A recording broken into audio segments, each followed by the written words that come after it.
Aura iblis Nico Robin telah disebar ke seluruh ruangan Black Maria.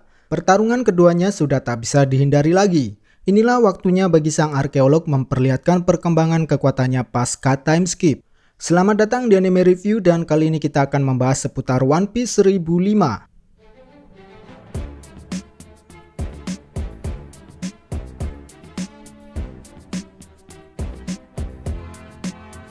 Mungkin ini merupakan chapter yang paling ditunggu-tunggu oleh fans Nico Robin. Ya, One Piece 1005 memberikan spotlight lebih untuk sang arkeolog. Oda memberikan judul anak iblis yang mana itu adalah julukan yang disematkan khusus oleh pemerintah dunia kepada Nico Robin.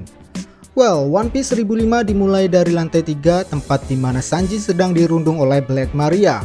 Kondisi sang koki masih belum membaik. Dia semakin tersudutkan ketika Black Maria langsung mengintimidasinya untuk segera memanggil Robin. Dia begitu menikmati menyiksa Sanji, bahkan cukup sabar menunggu Sanji memenuhi kemauannya sembari terus memukilinya sampai babak belur. Sementara Sanji sendiri sudah tak punya banyak pilihan selain harus menerima pukulannya tanpa bisa membalas.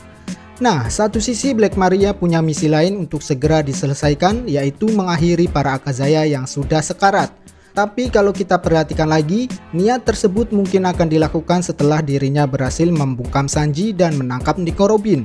Kita lihat bahwa Black Maria masih tertahan di tempatnya dan belum memperlihatkan tanda-tanda ingin meninggalkan markasnya, dan pada akhirnya misi tersebut akan dibebankan pada Jack yang langsung pergi ke tempat Akazaya. Jack sendiri beranggapan bahwa para Tobiropo tidak akan bisa menghadapi mereka, sekalipun kondisi Akazaya sudah sekarat. Kembali pada situasi Sanji dan Black Maria. Semuanya sudah dipersiapkan dengan sangat baik oleh Black Maria untuk menahan Sanji sehingga tidak ada ruang lagi bagi dirinya untuk bisa kabur. Sementara itu jaring laba-laba dari Heart Gum-nya telah dipersiapkan sedemikian rupa untuk menjebak Nico Robin apabila dia memasuki ruangan tersebut. Kemudian para anak buahnya pun sudah ditempatkan pada posisi yang strategis sembari membawa pistol bius. Dia beranggapan bahwa sekali memasuki ruang tersebut maka tidak akan ada lagi jalan keluar. Ini layaknya perangkap yang benar-benar dapat menjebak siapapun yang tidak mempunyai keahlian menyelinap. Well, prinsip Sanji memang sedikit gila. Dia seakan terjebak oleh prinsip tersebut. Satu sisi Sanji mungkin menganggap ruangan itu bagaikan surga karena dipenuhi wanita. Namun di sisi lain ruangan tersebut juga bak neraka karena semua wanita di sana adalah musuh yang semestinya harus dikalahkan pihak aliansi.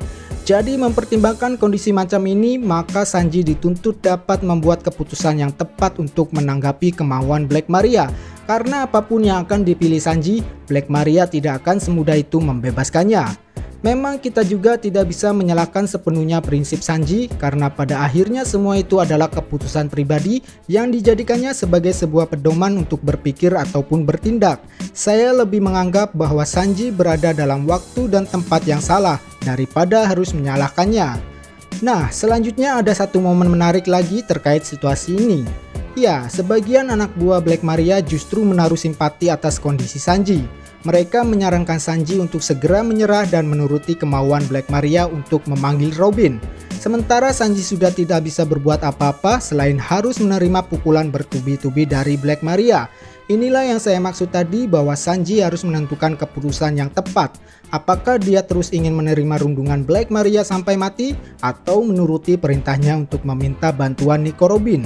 Keputusan ini yang nantinya akan mempengaruhi peran Sanji ke depannya. Jika dia selamat, maka kesempatan untuk menyelamatkan Akazaya sangat terbuka dan memungkinkannya untuk berhadapan dengan Jack yang sedang mengarah ke sana menggantikan Black Maria.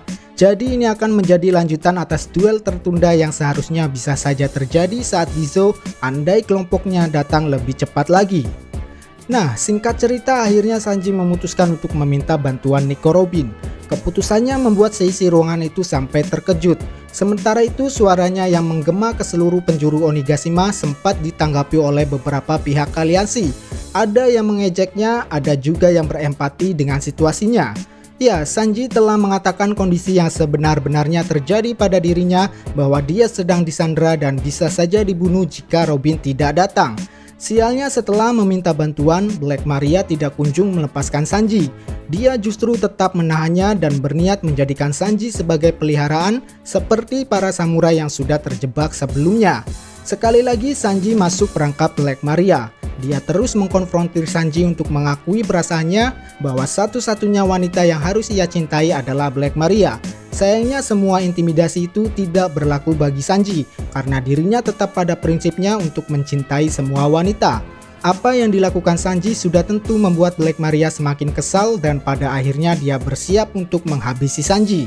Nah, yang menarik dari peristiwa ini adalah bagaimana cara kerja Busosoku Haki milik Sanji. Menurutnya, jika ada kemungkinan untuk menyakitinya, maka busonya tidak bekerja dengan baik.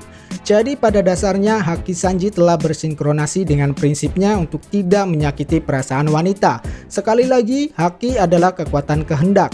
Jika kehendak untuk menyakiti wanita tidak ada, maka secara tidak langsung akan menggugurkan aktivasi energi hakinya. Dalam hal ini adalah Busosoku Haki.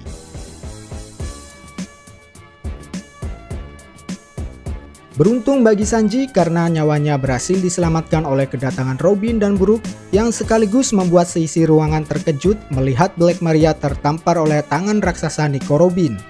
Mereka cukup kaget dengan kehadiran Robin yang tak terduga. Padahal sebelumnya salah satu anak buah Black Maria telah mendeteksi kedatangan seseorang. Inilah yang tadi saya singgung di awal bahwa perangkap Black Maria memang akan berpengaruh terhadap orang-orang yang tidak memiliki keahlian menyelinap. Sedangkan kita tahu Robin dan Brook adalah dua member SHP yang dikaruniai kemampuan menyelinap dengan sangat baik. Robin dengan pengalamannya di organisasi hitam bisa membaca situasi melalui kemampuan intelijensinya. Dan dia juga bisa membuat cloning tubuhnya seperti saat menyelinap di istana Orochi. Sedangkan Brook, dia bisa mengeluarkan jiwanya untuk kemudian dapat menembus sesuatu. Jadi dua tokoh ini adalah musuh alami bagi para lawan yang mengandalkan sebuah perangkap. Ditambah lagi dengan kemampuan Brook, dia bisa saja menghancurkan jaring laba-laba yang sangat mengganggu, sehingga nantinya akan membuat ruang gerak mereka menjadi lebih luas. Well, Sanji akhirnya tak bisa berlama-lama lagi untuk tetap di sana. Dia mengakui tidak ada yang bisa dilakukannya lagi. Untuk itu, Sanji secepatnya bergerak ke tempat Kiemon dan yang lain. Nah, momen yang menarik di sini adalah baik Sanji dan Robin saling melemparkan ucapan terima kasih. Bagi Sanji, Robin telah menyelamatkannya. Sedangkan bagi Robin, kepercayaan Sanji dianggap sebagai sesuatu yang berharga. Ingat, sebelum bergabung dengan SHP, Robin selalu diselimuti oleh kegelapan yang membuatnya sempat kehilangan harapan. Jadi dengan sebuah kepercayaan dari rekan-rekannya menjadikan Robin sebagai sosok penting seperti anggota SHP lainnya. Hal ini tentu menjadi modal utama bagi Robin untuk meningkatkan kepercayaan dirinya dalam menghadapi Black Maria ke depannya. Ya, sebentar lagi kemarahan Robin akan dilampiaskan pada Black Maria.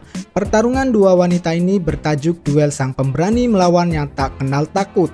Saya kira Black Maria menjadi lawan yang sepadan untuk Robin semenjak time skip. Tentunya kita ingin melihat seberapa jauh perkembangan Robin setelah berlatih dengan pasukan revolusi. Nah, sementara Brook nantinya akan membereskan para anak buah Black Maria yang dianggapnya memiliki penampilan yokai sehingga menjadi pantas untuk dibasmi oleh dirinya.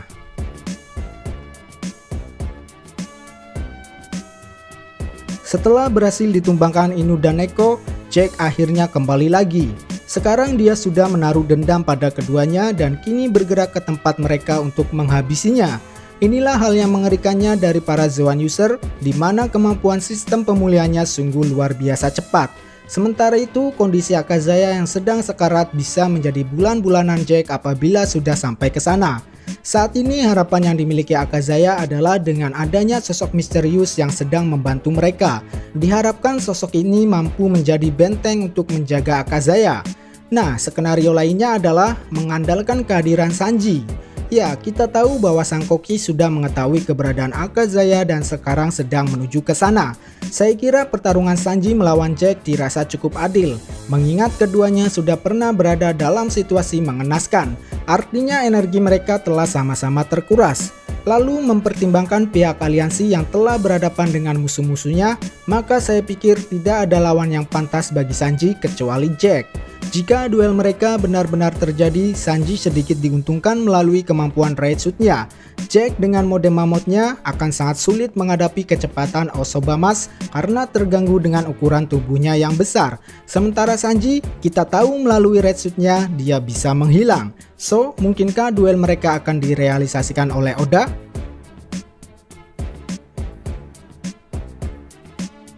Tidak ada adegan yang menjengkelkan ketimbang melihat momen di mana Yamato menawarkan Momonosuke untuk bersembunyi di dalam pakaiannya. Ya, peristiwa ini terjadi atas kesadaran Yamato demi melindungi Momonosuke.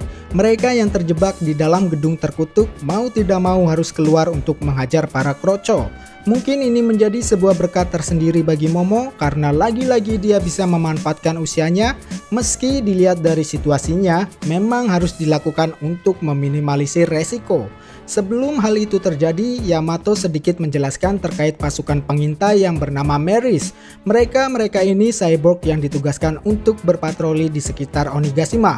Apapun yang mereka lihat bisa diinfokan pada orang yang mengendalikannya. Jadi apakah orang yang mengendalikannya adalah Bao Huang atau memang ada tokoh lain di balik cyborg ini? Well, saya menduga bahwa cyborg ini memperoleh penglihatan dari sebuah kertas yang berlukis mata yang menempel pada wajah mereka. Sebenarnya cyborg ini hanya semacam perantara saja, toh mereka tidak bisa berbuat apa-apa selain berkeliaran. Dan orang yang mengendalikannya hanya sebatas menerima info dari apa yang mereka lihat. Ya, itulah gambaran singkat yang terjadi pada One Piece 1005. Chapter yang sungguh panjang jika dilihat dari kedalaman ceritanya. Oda secara menyeluruh memperlihatkan keadaan dan situasi aliansi Luffy meski secara singkat. Pada akhirnya pusat perhatian dan topik utamanya jatuh pada nama Nico Robin sesuai judul yang disematkan pada One Piece 1005 ini. Lalu keberadaan tokoh misterius dan kelanjutan duel Yonko versus 5 Supernova belum akan ditunjukkan lagi dalam waktu dekat. Saya kira kedepannya Oda masih akan memfokuskan pada perkembangan duel-duel yang terjadi di dalam Onigashima. Baiklah, saya kira itulah pembahasan One Piece 1005. Seperti biasa jika ada kesalahan mohon dikoreksi, dan apabila teman-teman ingin menambahkan silahkan tuangkan opininya di kolom komentar. Mari berdiskusi. Cheers!